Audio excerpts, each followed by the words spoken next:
Hi, everybody. Welcome to the show. You're listening to the I Am Real Estate Show with Ray Smith, Sandra Johnson, and our other co-host is Danielle Johnson. She's off today.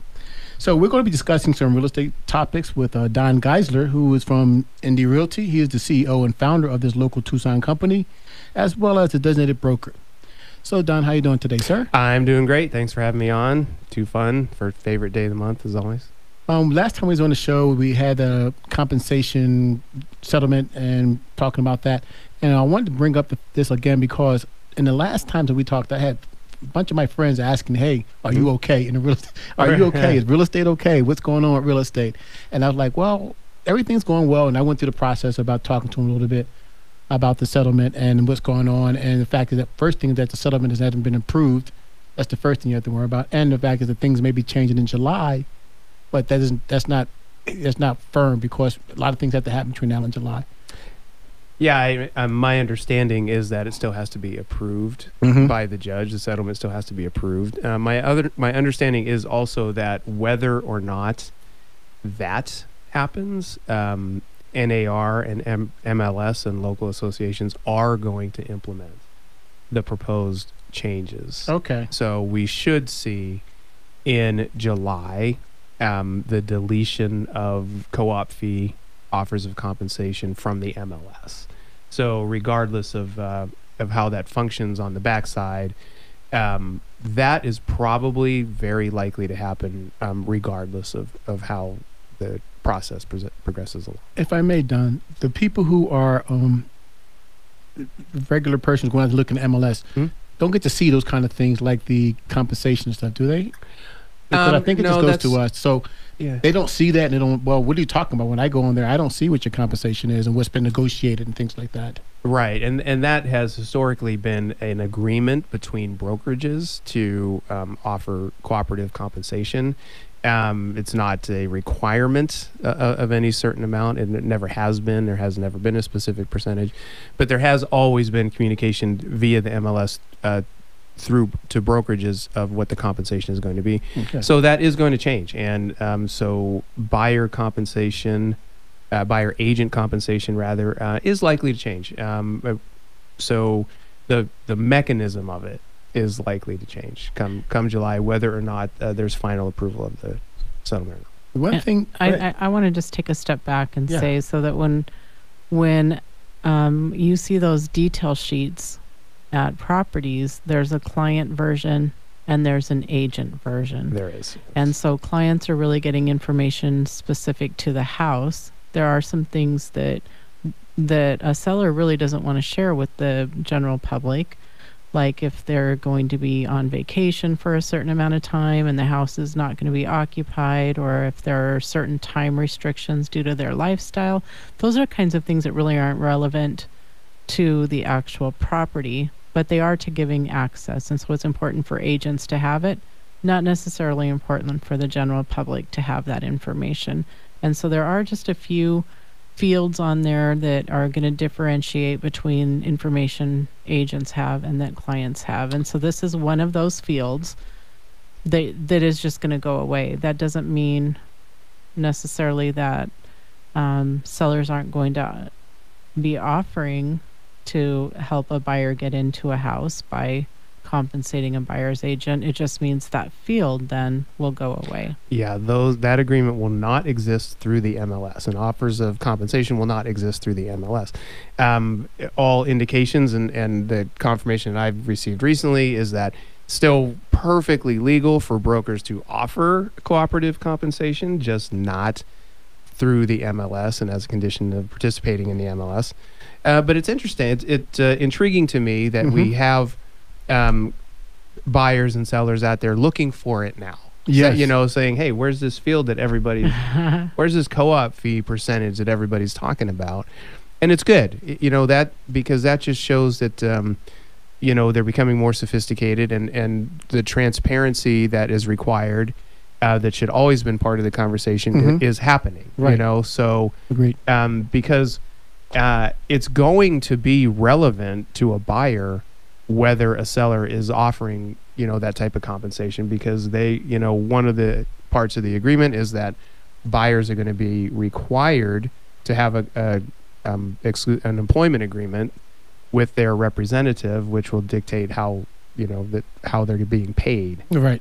And so buyers, may have the opportunity to say, oh, well, these particular sellers are offering some sort of concession to, minimize that impact of that cost that I have, and other sellers will not be. And so I think that it's going to be intriguing to see the market, the free market operate.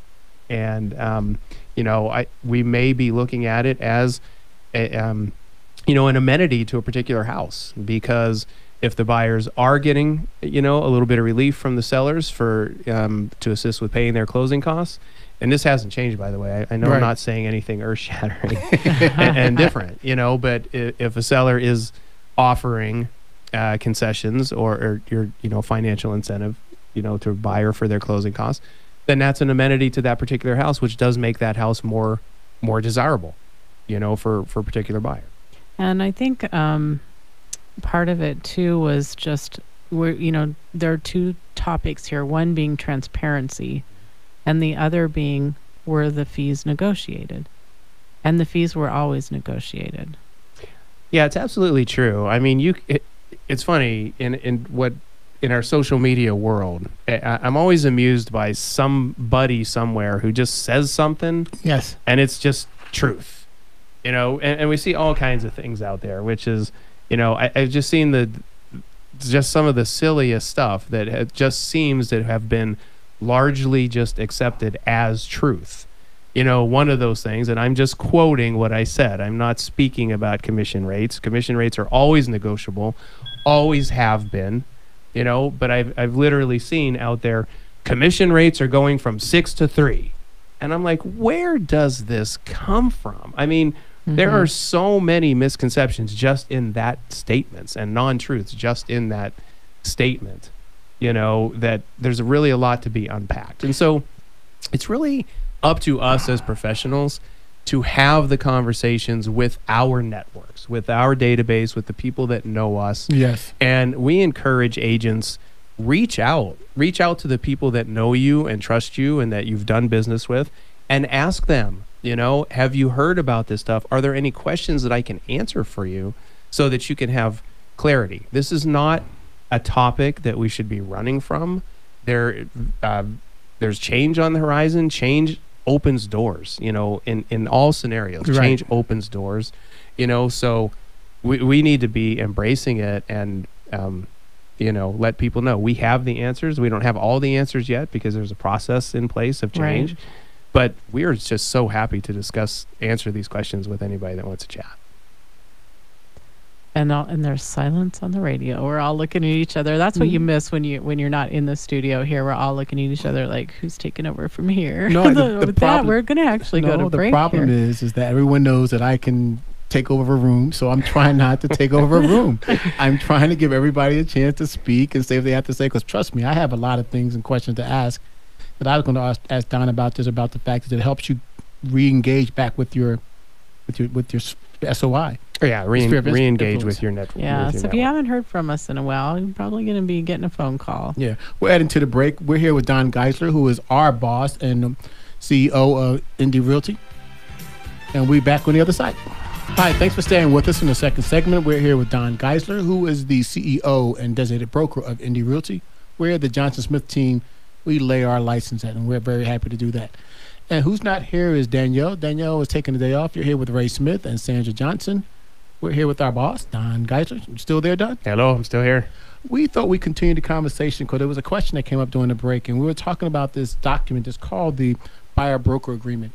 And a lot of you who are looking for a home, sometimes you never got a chance to sign this. You didn't need to sign this. But now, what Don is telling me that they're going to be implemented, this is one of the things that's going to be a requirement from any buyer who's looking to go find a house from an agent. It is going to be a requirement. And so it will be required that prior to showing buyers properties that are listed in the MLS, that agent has to obtain the signature of the buyer on the representation agreement. And the reason behind that is for transparency, so that a buyer clearly understands exactly what your compensation is, how it is being paid, and how it impacts them. Now, we're fortunate in that at Indy Realty, we've always used the buyer broker agreement. We've always thought it was a really good practice. We thought it was important. And so we've always had these conversations with our buyers. But it is going to be important for them to know how we're compensating and exactly how much. And the document explains all those things. It's a one-page document, and it talks about the fact is what our fiduciary duty is. Am I correct? And then it says, okay, with written duty, this is what we are negotiating with the buyer that you will pay, what we're being paid to find you a home. Yeah, and so typically speaking, something that has not changed is when you sign a buyer broker agreement between a buyer and an agent / a brokerage, the buyer is and has always been responsible for paying that compensation. Yes. So if I work for a certain percentage of the sales price, the agreement with the buyer is that you understand that you are employing me and that you are responsible for paying me X% of the purchase price. That has always been in place. Now, the conversation has further then been that on many homes listed in the MLS, the listing brokerage is offering, a cooperative fee, offering to contribute or pay to the buyer's brokerage, the buyer's agent's compensation. And so in that case, we're able to accept that compensation with the buyer's approval and the seller's knowledge. We're able to accept that compensation, and then so the buyer then doesn't have to pay it. So so then it frees up because buyers are already, trying to come up with closing costs and down payment and inspection monies, and they're moving, all kind of stuff. There is a burden of having a lot of liquidity to a buyer, and they have to bring in their closing costs and their down payment and stuff. So that part of it has never changed. That, okay, buyer, I work for X% of the sales price of the home. But if I can obtain this through a co-op fee offered through, which has been up to now offered on the MLS, I will do so. And then it will reduce or even eliminate you having to pay it out of pocket. And then the discussion can be had, is it or is it not rolled into the price of the house? Is the seller, asking a little more for the house because they are doing that? And, you can have those conversations. It depends. It depends on your perception, how you want to look at it. But so now, the question, that's not going to change, and it never has changed. And so the conversation may be changing to certain sellers out there are still offering concessions to you to offset, the cost of your representation, and certain listings are not. And that actually hasn't changed, but it may look different. It may be a different format. And so those are the conversations that we're going to have with buyers. But just want to be clear, it has always been the case that the buyer has been responsible for paying the agent's compensation. Has been an avenue where in a lot of cases they didn't have to because it came, from the co-op fees. And I think it's very, to me, I think it's very important for buyers to understand that when they hire an agent, they are hiring the agent they want to pay him to find them a house. And so they are on, I say on the hook, but they're obligated to pay his commission. So like everything else, everybody has to get paid. You work, we all work for a fee, and that's what our fee is to be paid. So it's important for them to understand that this is what we're asking you to pay for us to go find you these homes.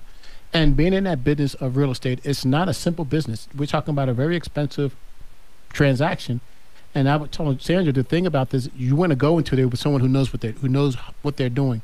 And us going through training and doing those things puts us in the capability to understand the real estate world, understand the real estate laws, and the requirements and the timing, those things you have to do.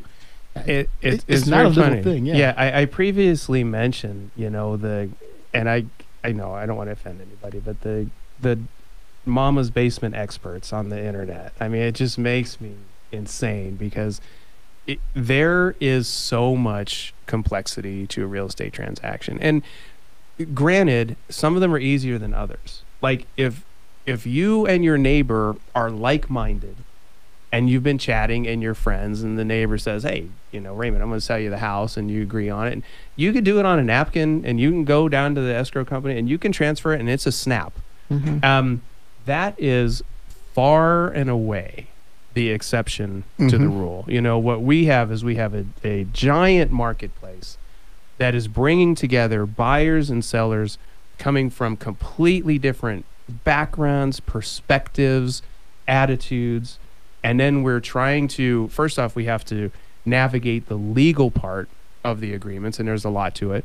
And then we actually have to get through the process. And it's the process of, all the stuff that's involved, from obtaining title insurance to inspecting the house and agreeing on repairs and moving the money and obtaining the mortgage and all of it all the way to the end.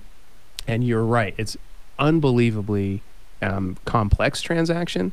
There is a lot of liability in it, So again, it's good going back to, it can only help sitting down with buyers and having it be the rule that everybody has to have the signed agreement with their buyer, so that the buyer has a better understanding of how you're paid, what they're getting into, what the transaction looks like.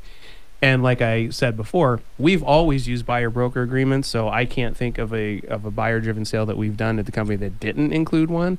But yeah, there are agents out there that have not. It was not the required standard of practice. It was a very desired standard of practice to ensure that we have these agreements in place and there's all this transparency. But this is the first time it's become a rule, And so if you want to see houses that are listed in the MLS, you're going to have to, have a representation agreement with your agents. And I think you have to be careful too, because there are some people that don't want to be employing a single agent. And so if you are signing an agreement, you need to really look at the terms of that. So it is possible that if you signed with one person, that they will represent you, and then let's say you went to an open house, or your agent's not available, so you go to a second agent and say, hey, I'd like to see this house, and they have you sign an agreement. You could be responsible for paying both agents, depending on how the terms are on the agreements that you have signed. Yeah, and that could be the case. And there are different types of agreements. There are exclusive agreements. That means I am exclusively your agent and you owe me if you buy a house. There are transactional only, agreements. It's only good for one transaction. There's everything in between. So there's lots of options out there, and there always have been lots of options for buyers. We're here with Don Geisler, who is our boss. He's the CEO and designated broker of Indy Realty. 7255 East Tango Verde. We're the Johnson Smith team. Ray Smith, Sandra Johnson, and Danielle Johnson. Give us a call. We're back.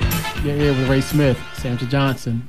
My daughter Danielle Johnson is off today. We're here with Don Geisler, who is the CEO and designated broker for Indy Realty, our real estate brokerage here, local company here in Tucson.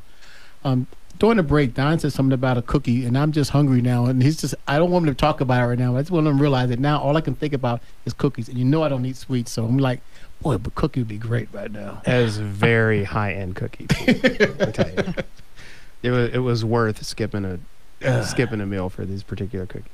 And I thought, wow, over the weekend I tried making a gluten-free pancake, and the recipe had brie inside it, so you cut it and it's supposed to ooze out. It failed. It failed miserably. I'm telling you, stay away from the. I'm going to tell you. So gluten-free, keto, all this stuff. So when I started it, so first off, my son has autism. He's just turned 24 years old yesterday, and we got him off gluten as a kiddo. And none of the stuff that's out there now exists. Like, we made mac and cheese and bread and pizza and all this stuff from scratch. Like, now you can go in and buy gluten-free mixes and all that. Yeah. Same with me. I started doing keto 2015, and I always tell people, none of this stuff that you guys all have now existed. There was no keto bread. There was no keto fluff. None of this stuff. Right. Like, so, yeah. There's a keto taco. Tell you about the cookies later. There's a keto taco. I'm letting you know. Taco shell. I can make you a keto taco that would knock your socks off. All right. I promise. Okay. We'd like to take you up on that. Yes, I'm telling you. Hey, we want to talk a little bit about what we refer to in the industry as DFTs, which just means that things didn't make it all the way to close of escrow. Yeah, that is an acronym for deal fell through, and it's a relevant conversation because we were just talking about how complicated Yeah. the transactions are, and I always like the twists and turns of a real estate transaction don't bother me because I know that's where our value is rooted. Exactly. And in that, if you think it's going to be easy, if you think it's going to be a done deal, it's not. There's a lot that goes into it. But I can tell you that the normal DFT, deal fall through rate, for the market is about 15%. And we are above that right now. And I've heard some places in the market, I've heard people say DFTs are as high as 50%. And so, on one hand, I'm like, I always take comfort in it because I'm like, this is the reason that people just can't go to a big box store and exchange houses. Like, you imagine, like, we're professionals and we eat, breathe, sleep this stuff, and we still have a 15% normal DFT rate. So imagine when just, lay people off the street are trying to get this done, how much higher it would even be. But right now, in the market that we're in, which is a seller's market, high velocity, things still have multiple offers on them. The demand for property is still outpacing the number of properties on the market. It's very common for the DFT rate to rise. And one of the things that I always kind of think is buyers feel very rushed up front. Property comes on the market, it's the one that they want. Right. They know 10 more offers are coming in today, so they have to jump in. The old days of, I got to sleep on it, they kind of don't have that ability. And so, there's a possibility that buyers go into a transaction feeling like they were rushed and that they overpaid a little bit. And so they tend to, because they're human beings, they tend to try to make up for a little bit of that through the inspection period. Right. So then if you feel like you have paid way more than what you initially set out to on a home for whatever reason, and then the home inspector or the roof inspector comes out and says, yeah, you got about 2 more years left on the roof. Like in normal times, the buyer might say, oh man, that's 2 years. I don't have to think about a roof, right? Well, now buyers are like, only 2 years? Heck no. Yeah, like for what I'm paying for this house, I want a new roof. Right. And that's the same thing when they say, well, the hot water heater is nearing the end of its design life, but it works fine. And they're like, not for this price. It's not fine. So we have this like a difference of perceptions. Right. And it puts the transactions in a little bit of a sketchy situation. So, I think that the best thing that we can always do is to communicate, set expectations, let everybody know what is about to happen. So we need to tell sellers, hey, they're going to do these inspections. So we've been through the fun part. Like everybody's come through your house. They told you how wonderful it is. They competed over it. You're in the catbird seat. They love your house. That's the easy part, right? Now they're going to have a handful of inspectors to come in and tell you everything wrong with it, that could go wrong with it, that will ever go wrong with it. And the buyer's not going to like it, and you're really not going to like it. And that's just part of the process. And it is not personal. It is just part of the process. And then, so we have to let sellers know that.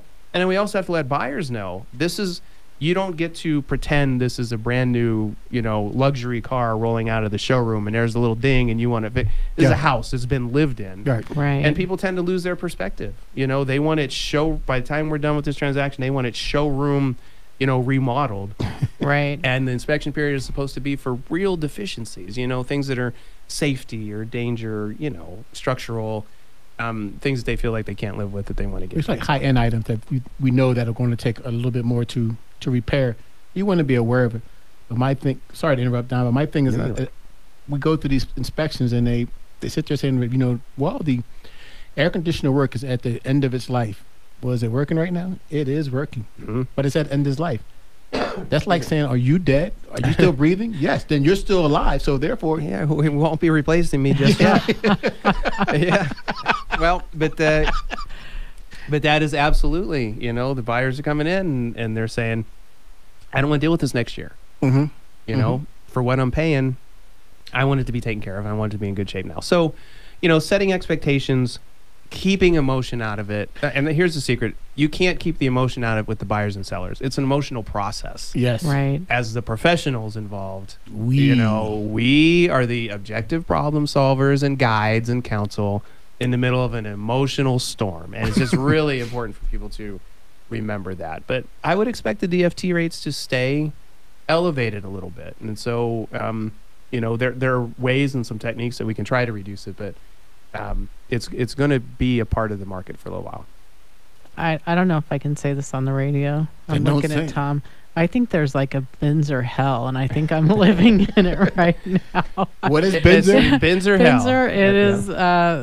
It's really what we use to notify a seller of the repairs that are being requested. That's the document. And so, yeah, we've had several things go under contract over the same weekend, and so everything is coming due right now, and it has been quite a week for us. So We'll talk about it on the other side. If you're looking to buy or sell your home, or if you have any questions concerning real estate, please call the Johnson Smith team of 520-850-1725, 520-904-7711, or 520-373-6864. We're with Indy Realty. Hi, thanks for staying with us for the last segment. Let me get this in real quick. If you listen to the Real Estate Show with Ray and Stranger, we are here to make sure that if you want to enter into the market to buy or sell your home, please do it with the Johnson Smith team. We are backed by the Indy Realty Company, which is the brokerage owned by Don Geisler, who is the CEO and designated broker for our brokerage. With that being said, I'll hand the floor over to my beautiful wife, Sandra Johnson. Sandy. yeah, I've been calling him Ray a lot lately, and he doesn't like it. He's getting a little salty about it, but it just seems so much faster than saying Raymond. So yeah, I don't.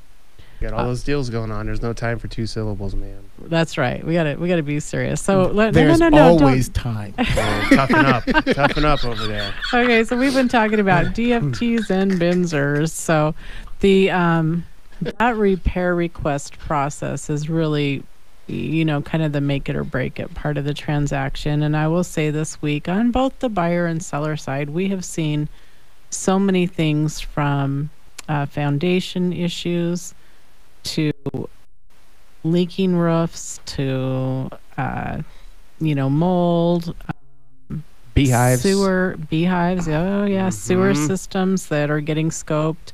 And what's really hard, I think, in our industry is that so many of the people that come out to do the inspections are commissioned salespeople. And so it's hard to know when someone says this piece of equipment is at the end of its life expectancy, or, this sewer line needs to be replaced. They're commissioned salespeople, and it's very hard to kind of go through that information. And that's why sometimes we're getting 3 quotes. And we as agents try to help our clients through that process and keep contacts that we trust, know and trust, people that are in that industry. But when you get, let's use a rough quote for an example. You've got one at $10,000, you have one at $7,500, and then someone comes in and says, I can fix that for $500. Every seller wants that $500 repair, and every buyer wants that $10,000 That's exactly right. roof. And so we have to find a way to, 1, try to discover what the actual condition is, and then 2, make both parties happy, right? Because we can advocate for our buyer or our seller, but if it's at a ridiculous amount of money, the other party's not going to agree to it. So we do have to find that meeting of the minds, and that's a lot of where I think our job is in getting to that point where we can get people on the same page so that we can move forward. There's a lot that goes into it, and the roof. That's a pretty good example of the variation that you can get. If you get 3 different inspections, you're going to get 3 different perspectives. I had that. Yeah, exactly. The 500, the 7,500, and the 10,000. Mm-hmm. Yeah, exactly. And I know it. And it's just a matter of getting everybody to the table, saying what's important to you. and how do we resolve it? And these are things like, like I keep saying, that the people that just feel empowered to just pop off about real estate, they've never really done what we do. The complexity, what you're saying happens every single day. And then you have the complexity of the human emotion, layered on top of that, where, you have a buyer that was just told this thing needs $10,000 replacement. It's literally going to leak on your head on day one. And then you got somebody else comes in and says, "Oh, I can repair it for $500." I mean, they're going to have already adopted a position, on how they feel about the condition of the roof. And it's tough to get through it. So, we do it on a daily basis though. So I go back around to just say, man, just set the expectations with the clients, let them know this is the hardest part of the whole transaction, and it takes all of our resources to get them done a lot. Yeah. And I'm going to throw out there, one of the reasons I think that DFT rate is so high is because we have a very attractive market for people that are investing or flipping properties, and a lot of those do not close. It's true. I mean, people that are coming in looking for a deal. The problem when a listing hits the open market, it's out there for everybody. And it's not always, but historically, people that are looking to acquire a home to flip, it's historically the best avenue to do that has been off market. Right. Being out there cold calling, people in foreclosures, stuff like that, where you can get it at a price that people just need to offload it, and you can put $50,000, $60,000, $70,000, $100,000 into it and then sell it and still make a profit. So when it's on the open market, already it's hard to get an investor deal completed when they're looking to, sometimes in some cases, somebody that's going to buy the home and live in it has a whole different perspective, and they're willing to put in a little sweat equity and pay a little more. It's a complex situation, but it is, and it's one that we're just having to navigate a lot right now because there is such an opportunity. It is still such a good thing to own a home, to have property. It has proven to be a good investment for most people, and so there are a lot of people that are using that to build wealth, and it's just another piece of what we deal with every day, trying to navigate those. It's all about being a good realtor in this world with a good brokerage that understands what's the most important thing about what we do, which is getting people in the homes that they're going to be around for a long time. And they may not own that home for a couple years, because what if the job changes? What if something happens? Life happens, and you still have to get rid of it. And when they do, you want to make sure they come back to you, because they know that you did the best you can to put them in that home, and you didn't plan on them circumstances happen. I want to mention things that people always come to me and say, "Hey, we work for Indie Realty, and I work with this other realtor. What do you think about this guy?" And my statement to everyone is that you need to understand our philosophy or our rules in realty, and in realtor world, is that my job is to say about another realtor is that he's a realtor. That's right. Unless I have any facts, I cannot say anything that is derogatory, if I'm not mistaken, right? Yeah, we don't opine about other. Hey guys, I'm other taking realtors. That word, I'm writing it. OPINE. We do not opine. We do not do that. And our code of ethics does not allow us to talk bad about other realtors, and that benefits not just the realtors but the public, because there's kind of no place for it. But yeah, I mean, we get asked those types of questions, but there's not one that we're going to give a very in-depth answer to at any given time. And I just want people to understand that sometimes they ask us about things, and some things we just can't say, and we use this code of ethics. And sometimes I'll go get it for you and bring it to you and tell you exactly where it says it. They say, "No, Ray, I believe it." So yeah, because trust me, and I have opinions about everything, as you guys already know. But one thing I do know is that real estate has been the best time and the best job I've ever had, besides my military. U.S. Air Force, go, go, go. But other than that, but it's an awesome industry. It's an awesome industry. It drives fully 20% of the American economy. It's really pivotal. It's really important. And that's why, we kind of close out this by saying it's important to have great leadership. It's important to have great leadership in this industry. This is an industry that drives the American economy. and people need to be able to see that changes are coming, accept the changes, and deal with it, and keep this economy rolling. Hey, we wanted to, before we wrap up, talk about the event coming up on April 20th, right? April 20th. So everybody, please mark your calendars on April 20th from 9 a.m. to 3 p.m. We have a block party going on at Indy Realty. Our address is 7255 East Tanca Verde Road. We have some Tucson merchants are going to be there doing giveaways, including Tucson Appliance Company has committed. The Tucson Sugar Skulls are going to be there. And we have lots of other local merchants that will have stuff going on to show you. It's really fascinating. We will have a couple food trucks on site. So we've got food, we've got stuff, we've got giveaways. We'd be very excited to show people our office. And again, 7255 East Tanca Verde, right across the street from Udall Park. And that's on April 20th. And April what 20th. Hours? At 9 a.m. to 3 p.m. 9 to 3. Want to talk about a couple open houses we have this weekend? Yeah, I actually would like to talk about a couple open houses. We are going to be hosting 2 open houses. One is going to be at 31 East Pastime, and that is a 2-bedroom, 2-bath townhome, has covered parking. It is listed at $199. It's actually range priced $199 to $204.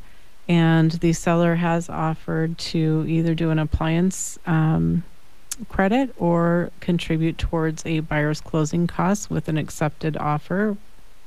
And that is going to be open from 1 to 4. It's located about a mile east of the Tucson Mall. And then the other property is 6011 South Cedar Elm Lane in Sierra Morado. It's a single family, 3-bedroom, 2-bath. It does need some work, but we've got a great lender and we've gotten some quotes so that you're getting it at under market value. And if somebody's looking for a little bit of sweat equity, it is the perfect property for that. That is located again at 6011 South Cedar Elm Lane, and that will be open from 1 to 4 as well. Price? And that is listed at $250,000. And we'd like to thank our amazing sponsors, whether it be our boss here, Indy Realty, Inspired Life Mortgage, Regal Pest Prevention, Pioneer Title, and Florida Post Home Inspections. We've been listening to the I Am Real Estate Show, and today we've had Don Geisler, who is the CEO and designated broker for Indy Realty. Anything you want to add before we leave, Don? No, just thank you so much for having me on every month. I love it. I love that Cedar Elm property, by the way. That is an awesome floor plan that people just really need to check out. I agree. We got a couple more. We don't have open houses on, but we'd be happy to show or tell you about. So give us a call.